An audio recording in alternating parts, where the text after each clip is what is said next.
दोस्तों, जैसे एक मोर के पंख में अनगिनत रंग होते हैं, वैसे ही भगवान श्री कृष्ण के जीवन में 16 दिव्य कलाएं विद्यमान थी। हर कला अपने आप में अनोखी थी। पर क्या आप जानते हैं ये कलाएं कौन कौन सी थी और इनमें ऐसा क्या रहस्य था जो भगवान श्री कृष्ण को पूर्णावतार बनाती है, जो भगवान श्री कृष्ण को रहस्यमय बनाती है। तो दोस्तों, आइए इस अद्भुत रहस्य की परतें खोलते हैं और ये जानते हैं कि इन कलाओं का महत्व क्या था और क्या हम मनुष्य इन कलाओं में से किसी एक कला को अपने जीवन में उतार सकते हैं। ये हमारे लिए किस तरह से फायदेमंद साबित हो सकती है। दोस्तों, यह बात है द्वापर युग की, जब पृथ्वी पर अधर्म बढ़ चुका था। कंस जैसे दुराचारी राजा और अधर्मियों ने सत्य, धर्म और न्याय का दमन करना शुरू कर दिया था। और तब भगवान विष्णु ने वासुदेव और देवकी के पुत्र के रूप में जन्म लेकर अधर्म का नाश किया और धर्म की पुनः स्थापना का संकल्प लिया। दोस्तों, श्री कृष्ण केवल एक अवतार नहीं थे, वे 16 कलाओं से युक्त पूर्ण अवतार थे। ये कलाएं उन्हें न केवल मानव जीवन की हर जटिलता को समझने में सक्षम बनाती थी, बल्कि यह भी सुनिश्चित करती थी कि वे संसार के हर वर्ग और हर व्यक्ति से जुड़ सके। तो दोस्तों, अब बात करते हैं श्री कृष्ण की 16 कलाओं की कि वे कौन कौन सी थी और उनका महत्व क्या क्या है। दोस्तों, भगवान श्री कृष्ण की पहली और अत्यंत महत्वपूर्ण कला थी श्रवण कला। वे केवल सुनते नहीं थे, बल्कि हर व्यक्ति की समस्या को गहराई से समझ लेते थे। महाभारत में अर्जुन को गीता का उपदेश देते समय यह कला स्पष्ट रूप से हमें दिखाई देती है। यह कला हमें सिखाती है कि सुनने से ही संवाद और समस्याओं का समाधान हो सकता है। कृष्ण अपने भक्तों के लिए अपने भक्तों के दुख को हमेशा सुनते हैं और उनका समाधान करते हैं, उन्हें जवाब देते हैं। जब भी आप किसी परेशानी में हो तो एक बार आंख बंद करके या फिर खुली आंखों से अपने प्रभु को, श्री कृष्ण को सच्चे मन से याद करना। वो उसी वक्त आपके सामने खड़े हो जाएंगे और आपको आपकी परेशानी का हल समझा देंगे। दोस्तों, श्री कृष्ण के बांसुरी वादन का जिक्र हर ग्रंथ में मिलता है। उनकी बांसुरी की धुन केवल ग्वाल बालों और गोपियों को ही नहीं, बल्कि समस्त जीव जंतुओं को भी आकर्षित कर सकती थी। संगीत के जरिए उन्होंने प्रेम, शांति और सौहार्द का संदेश दिया था।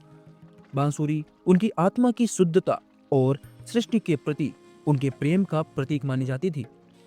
इसलिए जीवन में संगीत होना, संगीत की कला होना बेहद जरूरी है। इसका मतलब ये नहीं है कि आप बिना इच्छा के गाते रहें। मतलब ये है कि संगीत की तरह अपने जीवन को शांत और सौम्यता से भरा हुआ रखें। दोस्तों, गोपियों के साथ रासलीला में उनका नृत्य आत्मा और परमात्मा के मिलन का प्रतीक माना जाता था। उनके नृत्य से प्रेम और भक्ति की भावना जागृत होती थी। यह कला हमें बताती है कि जब शरीर और आत्मा एक लय में हो जाते हैं तो मनुष्य में सृजनात्मकता का जन्म हो जाता है। रासलीला केवल एक नृत्य नहीं था, बल्कि यह भक्ति, प्रेम और ईश्वर की अनुभूति का मार्ग था। दोस्तों, चौथी कला है लेखन कला। भगवान श्री कृष्ण ने गीता में जो उपदेश दिए वो मानव जीवन के हर पहलू पर लागू होते हैं और आज तक इस ज्ञान का रहस्य कोई समझ ही नहीं पाया। उनका ज्ञान इतना गहरा था कि वे जटिल समस्याओं का हल भी सरलता से समझा देते थे। यह कला हमें सिखाती है कि सही ज्ञान से ही समस्याओं का समाधान हम कर सकते हैं। यदि मनुष्य ज्ञानी है या मनुष्य सोच सकता है तो वह किसी भी परेशानी का हल खोज सकता है। और गीता के हर श्लोक उनकी इसी कला का प्रमाण देते हैं कि श्री कृष्ण ज्ञानियों में सबसे बड़े ज्ञानी थे। दोस्तों, पांचवी है नेतृत्व कला। कृष्ण केवल एक मार्गदर्शक नहीं थे, वे कुशल रणनीतिकार और अचूक नेता भी थे। महाभारत में उन्हीं की नेतृत्व क्षमता ही थी जिसने पांडवों को विजय दिलाई। वरना कोई कैसे सोच सकता है कि इतनी बड़ी सेना के सामने 5 पांडव जीत गए। यह कला हमें बताती है कि एक अच्छा नेता वही होता है जो दूसरों की क्षमताओं को पहचान कर उन्हें प्रेरित करे। नेतृत्व का अर्थ केवल आगे बढ़ना नहीं है, बल्कि दूसरों को भी साथ लेकर चलना होता है। इसलिए यदि आप किसी प्राइवेट कंपनियों में काम करते हैं और आपके नीचे आपकी टीम है, या फिर आपका खुद का बिजनेस है और आपके नीचे आपकी टीम है, तो उन्हें मोटिवेट कीजिए, उन्हें प्रेरणा दीजिए, उनका विश्वास जीतिए और उन्हें प्रेरित कीजिए आगे कुछ अच्छा करने के लिए। दोस्तों, छठी कला है प्रेम कला। श्री कृष्ण का हर संबंध प्रेम और समर्पण का प्रतीक था। गोपियों के साथ उनका प्रेम, राधा के प्रति उनकी भक्ति और सुदामा के प्रति उनकी मित्रता, इसी का एक सबसे बड़ा प्रमाण है। दोस्तों, यह कला हमें सिखाती है कि जीवन में सच्चा प्रेम निस्वार्थ होता है। प्रेम केवल देने का नाम है, न कि लेने का। इसलिए जिस मनुष्य के जीवन में प्रेम है, वही केवल शांतमय जीवन बिता सकता है, वही केवल ईश्वर को समझ सकता है, उनकी लीलाओं को जान सकता है। यही सत्य है। जिस व्यक्ति ने प्रेम को जाना है, वह ईश्वर को जान सकता है। दोस्तों, श्री कृष्ण की सातवीं कला थी युद्ध कला। महाभारत के युद्ध में श्री कृष्ण ने एक योद्धा नहीं, बल्कि एक सारथी बनकर पांडवों का नेतृत्व किया था। उनके द्वारा बनाई गई रणनीतियां विजय का मार्ग प्रशस्त करती थी।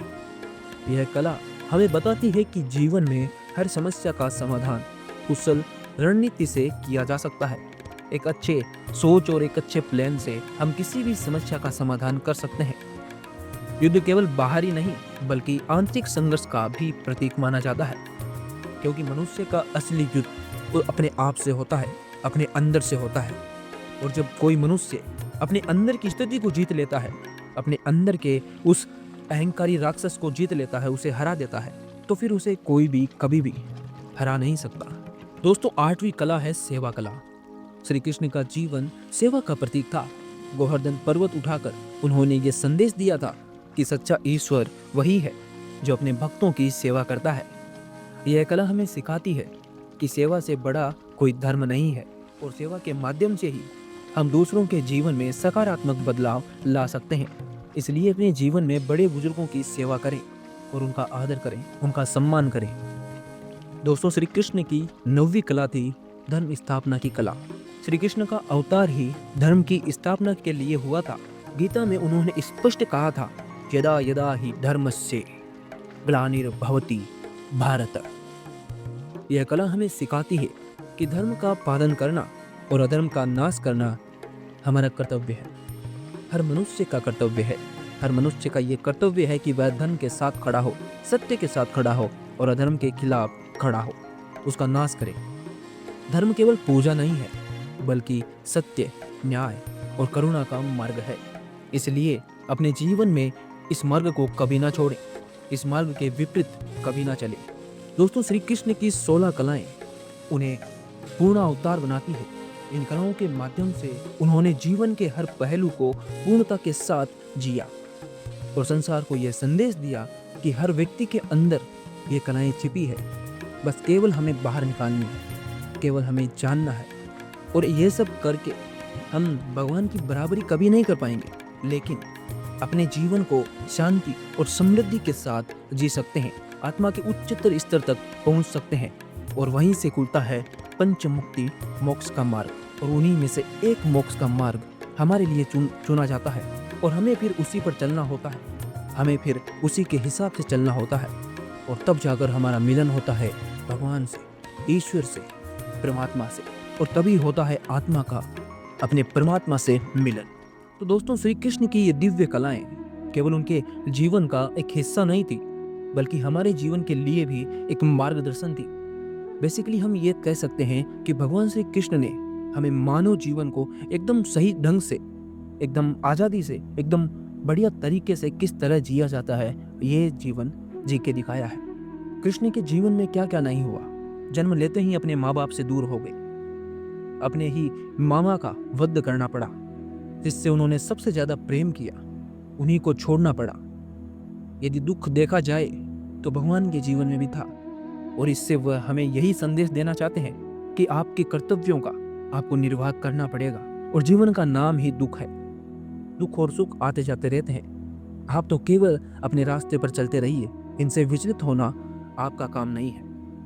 ये हम श्री कृष्ण के जीवन से सीख सकते हैं। यदि हम श्री कृष्ण के जीवन को अच्छी तरह से जानें, उनके हिसाब से चलें, उन्होंने जिस तरह से अपने जीवन को जिया उस तरह से अपने जीवन को जिए, तो हम जीवन में सच्ची शांति और सच्चे संतोष को प्राप्त कर सकते हैं। एक छोटे मोटे देवता बन सकते हैं। और इसलिए अगर आप भी इन कलाओं को अपने जीवन में अपनाएंगे, श्री कृष्ण के जीवन के हिसाब से चलेंगे, तो आप भी एक संतुलित और सफल जीवन जी सकते हैं। हर कला अपने आप में एक नया दृष्टिकोण देती है और जीवन का सार्थक बन जाती है, और हमारे जीवन को एक ऐसी दिशा में ले जाती है जिस दिशा से हमें जन्म और मृत्यु के इस चक्र से छुटकारा मिल जाता है।